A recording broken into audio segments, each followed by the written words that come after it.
Atos 16, capítulo 13. No dia de sábado, saímos fora das portas, à beira do rio, aqui é Paulo e Silas, onde julgávamos haver um lugar para oração, e assentando-nos, falamos às mulheres que ali se ajuntaram. E uma certa mulher chamada Lídia, vendedora de púrpura da cidade de Tiatira, e que servia a Deus, nos ouvia. E o Senhor lhe abriu o coração para que estivesse atenta ao que Paulo dizia. Depois que foi batizada ela e a sua casa, nos rogou, dizendo: se haveis julgado que eu seja fiel ao Senhor, entrai em minha casa e ficai ali. E nos constrangeu a isso. E aconteceu que, indo nós à oração, nos saiu ao encontro uma jovem que tinha espírito de adivinhação, a qual, adivinhando, dava grande lucro aos seus senhores. Esta, seguindo a Paulo e a nós, clamava, dizendo: estes homens nos anunciam o caminho da salvação, são servos do Deus Altíssimo. E isto fez ela por muitos dias. Mas Paulo, perturbado, voltou-se e disse ao Espírito: em nome de Jesus Cristo te mando que saias dela. E na mesma hora saiu. E vendo seus senhores que a esperança do seu lucro estava perdida, prenderam Paulo e Silas e os levaram à praça, à presença dos magistrados. Agora, versículo 23. Então eles são julgados, condenados e mandados para a prisão. E havendo-lhes dado muitos açoites, os lançaram na prisão, mandando ao carcereiro que os guardasse com segurança, o qual, tendo recebido tal ordem, os lançou no cárcere interior, e lhes segurou os pés no tronco. Perto da meia-noite, Paulo e Silas oravam e cantavam hinos a Deus, e os outros presos os escutavam.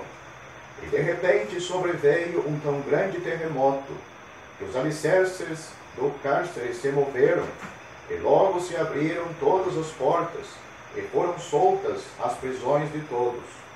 Acordando o carcereiro, e vendo abertas as portas da prisão, tirou a espada e quis matar-se, cuidando que os presos já tinham fugido. Mas Paulo clamou com grande voz, dizendo: não te faças nenhum mal, que todos aqui estamos.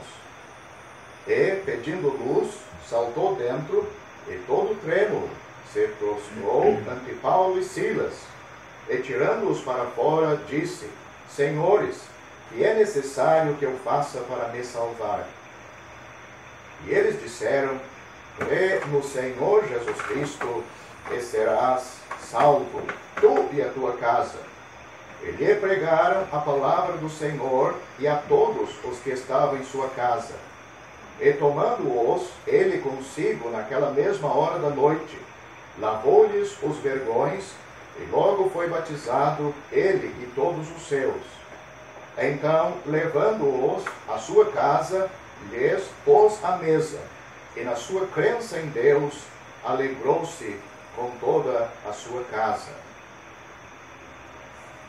Então, depois, o apóstolo Paulo é solto no dia seguinte. Só isso que vamos ler com a bênção de Deus.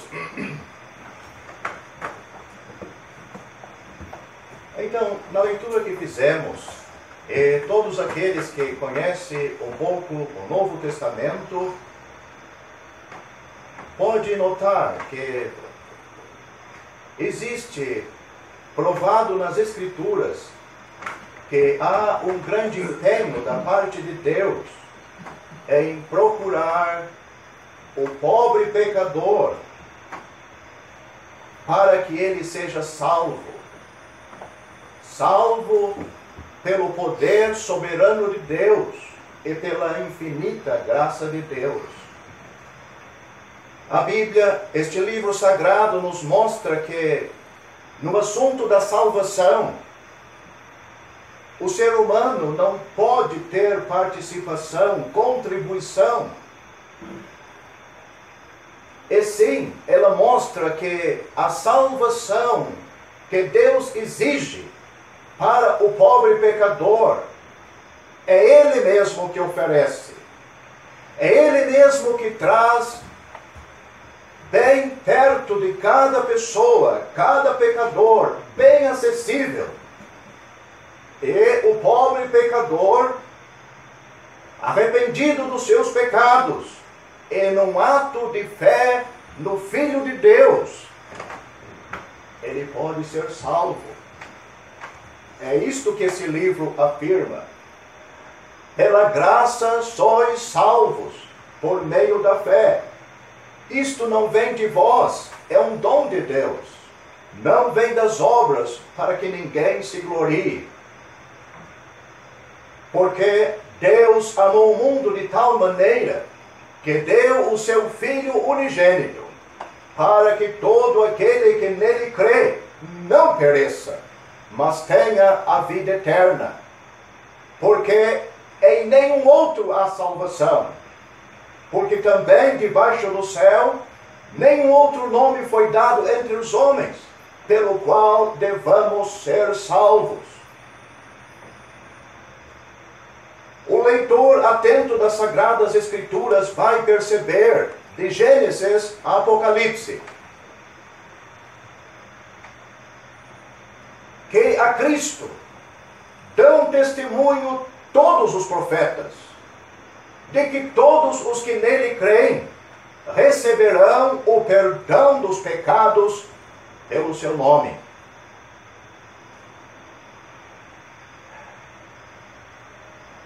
Será que todos aqui presentes nesta reunião já desfrutam da certeza da sua salvação? Este assunto já está resolvido em sua vida, em sua alma. Você já foi salvo pela graça de Deus. Você pode dizer sinceramente: eu lembro quando Deus falou comigo, quando eu me senti um pecador condenado por Deus, condenado pela santidade de Deus e pela justiça de Deus. E reconheci também que por causa dos meus pecados, eu, e somente eu, era merecedor do inferno. Mas o mesmo que me diz que eu estou destituído da glória, da sua glória, da glória de Deus, também me diz que Ele enviou o seu Filho ao mundo, não para que condenasse o mundo, mas para que o mundo fosse salvo por Ele. Quem crê nele, no Senhor Jesus Cristo, não é condenado. Você lembra disto? Você tem esta experiência? Quando, a partir de um momento na sua vida, você recebeu a Cristo como seu Salvador, você tem isto na sua vida? A partir daquele dia você se tornou uma nova criatura. Arrependido dos seus pecados, você aceitou o Salvador dos pecadores, que era justamente você. E agora, em Cristo, você é uma nova criatura. As coisas velhas já passaram, eis que tudo se fez novo. Estou falando assim da sua vida? Se ainda não, esta noite você pode ser salvo. Não só pode, como deve. Porque você não sabe o dia de amanhã. Não sabe. Muitas pessoas se levantaram hoje com planos para comemorar o Natal amanhã à noite. Amanhã à noite, meu amigo, ela já vai estar enterrada. Já vai estar na sepultura. Sendo pobre ou rico, com saúde ou doente, branco ou preto, oriental ou ocidental, não faz diferença. Ele já partiu para a eternidade, ele ou ela. Criança, adolescente ou de maior idade. Mas se fosse você, meu amigo, talvez na fila você é o próximo. Pode ser o segundo, o terceiro, nós não sabemos. Mas você já está preparado, você tem certeza da sua salvação? Você tem certeza que recebeu de Cristo a vida eterna e que nunca mais há de perecer e que você não pode ser arrebatado das suas mãos? Pode vir a morte, você vai ser levado para o céu. Oh, meu amigo, você tem dúvida, você não tem certeza, você está caminhando numa corda fraca. A salvação de Deus não é uma corda fraca, não é uma boia, não é um barco salva-vida para ajudar a pessoa. É uma salvação completa, porque Cristo, o Senhor Jesus Cristo, o Filho de Deus, pode salvar perfeitamente, de uma maneira completa, todos os que por Ele se chegam a Deus. Só por Jesus é que nós somos salvos. No que nós lemos esta noite, vemos o grande desejo de Deus buscar e encontrar pessoas para serem salvas. Nós vemos que na cidade de Filipos, pelo menos 3 pessoas se destacam aqui. Nós lemos também de alguns deles, as suas famílias também foram salvas, aproveitaram, mas não temos o nome deles. Mas pelo menos 3 pessoas. Temos uma senhora, ela não era natural de Filipe, mas estava por ali, trabalhando. Uma mulher religiosa, mas não era salva.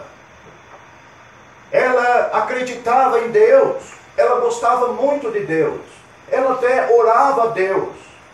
E sem dúvida ela conhecia a Bíblia, pelo menos os livros que existiam naquela época. Mas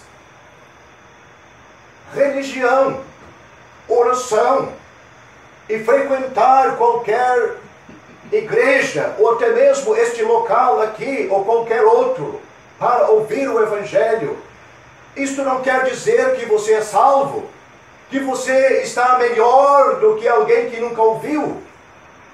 Foi isto que Lídia descobriu ao ouvir o Evangelho, que mesmo ela tendo muita coisa de conhecimento das Escrituras, sendo uma pessoa talvez reverente a Deus, guardando-se de algum pecado, mas ela ouviu que ela precisava ser salva. Ainda ela nunca tinha tido encontro com Deus.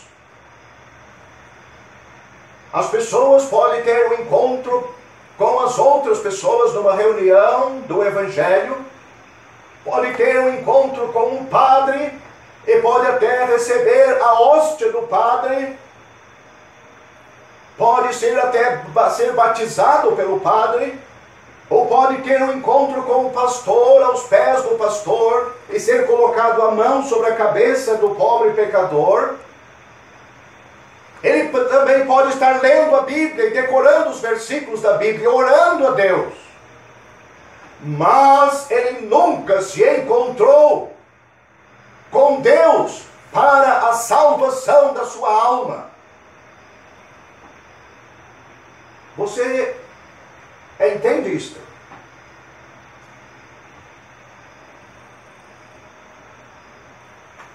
Nós vemos aqui Deus mandando servos seus, Paulo e Silas, para pregar a verdade do Evangelho, E a verdade do Evangelho leva as pessoas a Cristo. Mostra a condição perdida por causa dos seus pecados, merecedoras do inferno, do castigo divino. Mas este mesmo Evangelho aponta uma pessoa, uma única pessoa, que por meio da sua morte na cruz, Ele mesmo levou em seu corpo os nossos pecados sobre aquele madeiro, para que Ele pudesse, meu amigo, oferecer salvação para você e para mim. Foi necessário a sua morte sobre a cruz, o castigo que cabia a nós cair sobre Ele, para que por meio das suas feridas, dos seus sofrimentos, podemos ser sarados. Você reconhece que tem pecado contra Deus?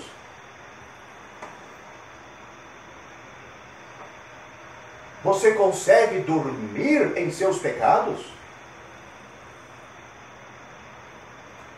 Você ainda não foi despertado pelo Espírito Santo se você vive tranquilamente em seus pecados? Não tem lugar na sua vida para a voz de Deus, do Espírito de Deus e das Sagradas Escrituras, para lhe mostrar, meu amigo, que Deus sabe o seu fim. E Ele tem grande amor e misericórdia e graça a seu favor. Ele não quer que você abra os seus olhos no inferno. Ele está perplexo e apavorado a seu respeito. Você consegue dormir em seus pecados, Ele não. Você consegue descansar, ir para a praia, trabalhar, brincar, se divertir. Ele não faz isto a seu respeito e neste assunto. Meu amigo, o seu assunto, o teu assunto é tão sério que Deus dedicou 33 anos da vida do seu filho aqui neste mundo. E um dia, Ele foi levantado na cruz para atender a necessidade da tua salvação e da minha salvação, que você pode dormir em seus pecados. Quando que Deus, meu amigo, e seu filho trabalharam sozinhos naquela cruz para ganhar a sua salvação e a minha salvação. Você pode brincar com seus pecados, brincar com o pecador, mas Deus não está brincando no assunto da tua salvação, e nem com os teus pecados. Ele quer te salvar, meu amigo, a qualquer custo. Esta mulher, ouvindo todas estas verdades, ela caiu em si e reconheceu: eu preciso de um Salvador como este. Alguém que foi levantado numa cruz e foi ferido pelas minhas transgressões e moído por minhas iniquidades. Ele na cruz sofreu no meu lugar, derramou o seu precioso sangue para ganhar a minha salvação. Ela foi salva, foi batizada. É dito que outros da sua casa também aproveitaram. Uma pessoa verdadeiramente salva normalmente leva outros à salvação. É assim que funciona. Uma falsa salvação não serve para o pecador e também não vai ajudar ninguém que está perto de você. Você está enganado e também está enganando os seus parentes e amigos.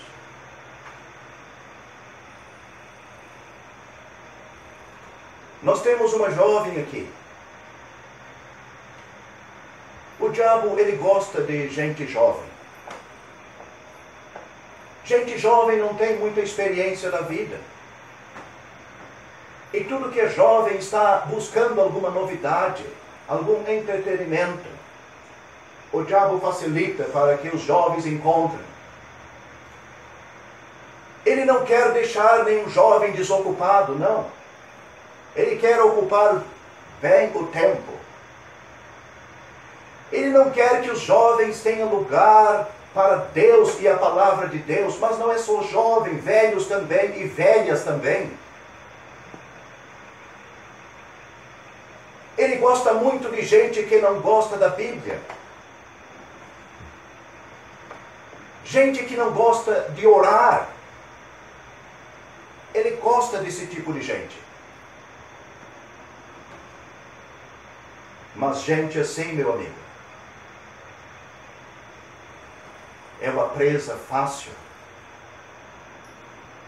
para ser possuído por ele. É o que temos nesta jovem, escrava de Satanás, juventude perdida.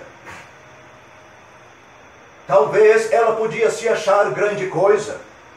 Ela tinha um espírito de adivinhação muito valorizada, talvez por ela e por outros que admiravam ela.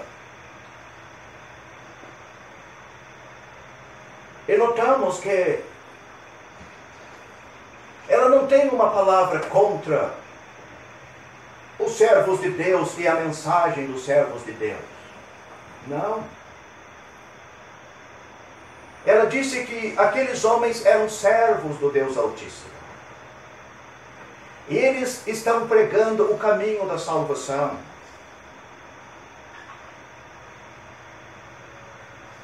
Talvez você também pode dizer isto.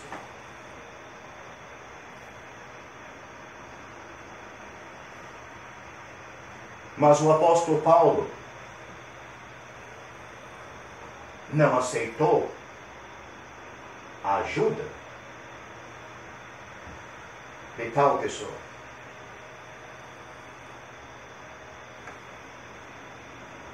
Aquela era a voz do inimigo. O inimigo reconhece muitas coisas de Deus, mas ele não obedece a Deus. É o seu caso?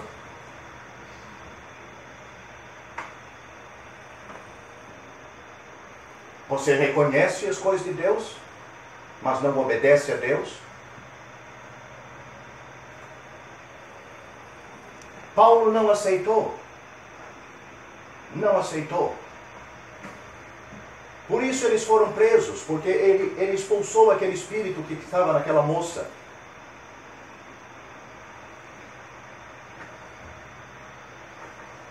Eles foram presos por causa do Evangelho.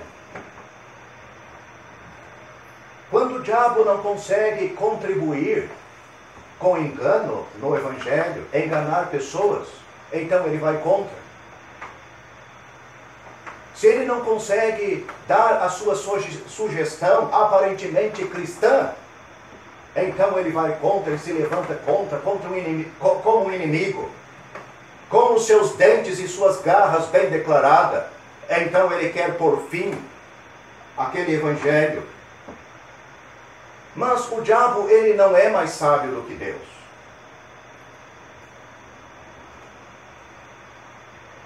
Deus tinha Lídia naquela cidade, a sua família. Tinha aquela jovem, mas tinha um carcereiro. Um homem endurecido, sem dúvida, pelo pecado. Nunca nós íamos, talvez, encontrar o carcereiro numa reunião como esta aqui que você está. Ele era, pela sua profissão, sem dúvida, um homem bravo, um homem duro, um homem cruel.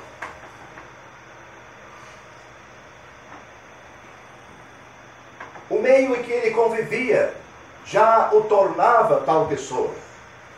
Dificilmente Deus ia ver aquele homem como Lídia, talvez lá fora da cidade, à beira daquele rio, orando ou procurando um lugar de reunião.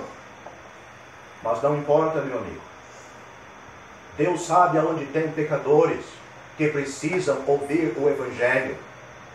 Se na cidade que todos estavam ali para ouvir Paulo, ver o poder de Deus, tanto na salvação de Lídia, como o poder de Deus expulsando o demônio daquela moça.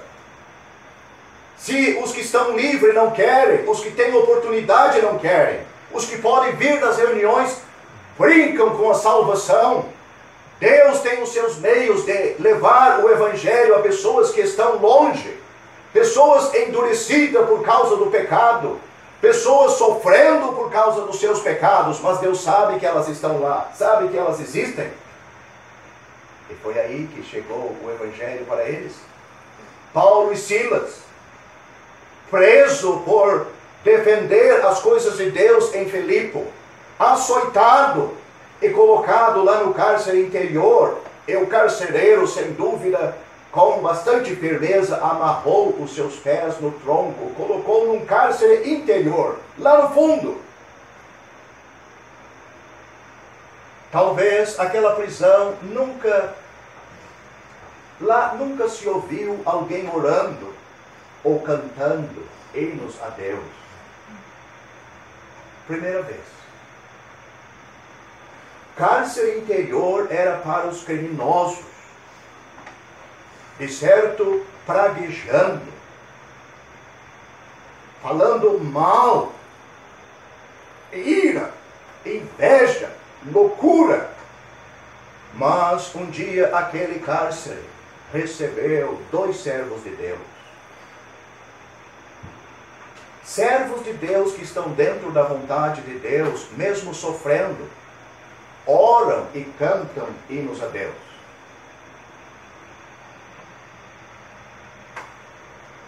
Por isso que Paulo e Silas podiam fazer isto. Eles não estavam reclamando, eles estavam dentro da vontade de Deus. Por isso que podiam orar e cantar hinos a Deus. Eles podiam ver que o caminho era que Deus tinha escolhido para eles.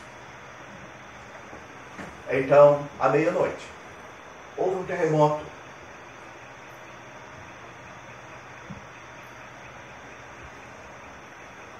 Os presos podiam ter fugido, as cadeias se abriram, as correntes se soltaram.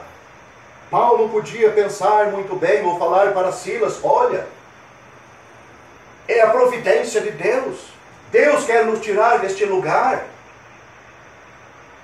Às vezes é assim que, infelizmente, os crentes pensam, mas não era o que Paulo pensava nem Silas. Porque nem sempre a porta que se abre fácil é para ser seguido. Nós lemos que Paulo ele ficou ali, esperando o que ia acontecer. O carcereiro, aquele homem duro, aquele homem que batia e prendia e amarrava os outros e lançava no cárcere interior, aquele que tinha autoridade, agora ele vai tirar a sua vida. Notaram, meu amigo, como a vida pode mudar de repente? A pessoa é dona de si, consegue ter controle sobre muitas coisas, de repente ela está numa situação em que agora o diabo se aproveita. Não tem salvador para ele, não tem salvação, a vida terminou. Você está num beco sem saída. Como dizem, a casa caiu. Nós notamos, meu amigo, que para Deus não tem casa caída. Não tem pecador perdido demais, do qual Ele não pode salvar. Não tem pessoa que desceu demais, do qual a mão de Deus não possa alcançar e salvar. Pois neste momento em que estava próximo de chegar o fim da vida daquele homem,